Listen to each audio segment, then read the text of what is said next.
করবো আজকে আমি মোচা চিংড়ি করার জন্য আমি মোচাগুলোকে নিয়ে নিয়েছি। এবার মোচাগুলোকে টুকটুক করে আমি ছোটো ছোটো করে কুচি করে কেটে নেব। মোচাগুলো কেটে নিয়ে মোচাগুলোকে একটুখানি হলুদ দিয়ে সেদ্ধ করতে বসাবো। মোচা খেতে কিন্তু ভীষণ ভালো লাগে, কিন্তু একটু কাটাটা একটু ঝামেলার, আর একটু সেদ্ধ করে নিতে হয়, একটু চটকে নিতে হয়, তাহলে কিন্তু মোচা খেতে ভালো লাগে না। টাকি থাকে মোচাগুলো, ভালো করে গলে না। মোচাগুলোকে ভালো করে কেটে নিয়ে কুচি কুচি করে, আর যে ওই মোচাগুলো যেগুলো হয়, যেগুলো মাঝখান থেকে ফুলটাকে ছাড়াতে হয়, ওটা কাটতে আরেকটু সময় বেশি লাগে, কিন্তু এই মোচাটাকে কাটতে অতটা বেশি সময় লাগে না।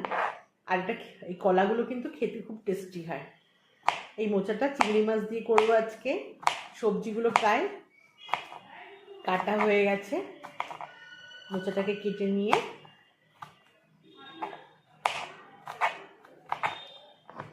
দেখো এরকম কুচি কুচি করে মোচাগুলোকে আমি কেটে নেব। কেটে নিয়ে আমি মোচাগুলোকে একটু হলুদ দিয়ে সেদ্ধ করতে বসিয়ে দেবো।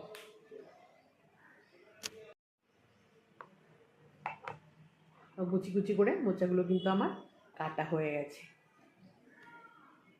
মোচাটা কিন্তু কাটা হয়ে গেছে। দেখ কুচি কুচি করে মোচাটা কিন্তু আমি পুরো কেটে নিয়েছি। আর এই মোচাটার মধ্যে আমি দিয়ে দিয়েছি একটু হলুদ। এবার দিয়ে ওই মোচাটা আমি ভালো করে সেদ্ধ করে নেব।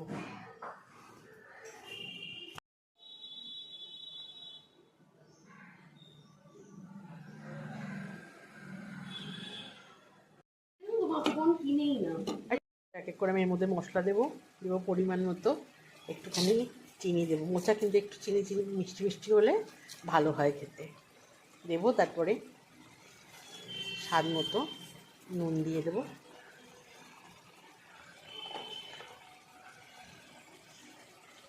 বড় চামচে 1 চামচ দিলাম হলুদ। দেবো একটুখানি লঙ্কার গুঁড়ো, আর দেবো এর মধ্যে বড় চামচের 1 চামচ জিরের গুঁড়ো। জিরের গুঁড়ো আরেকটু লাগবে, দিয়ে দিলাম। আর দিয়ে দেবো আমি এর মধ্যে কয়েকটা চেরা কাঁচা লঙ্কা।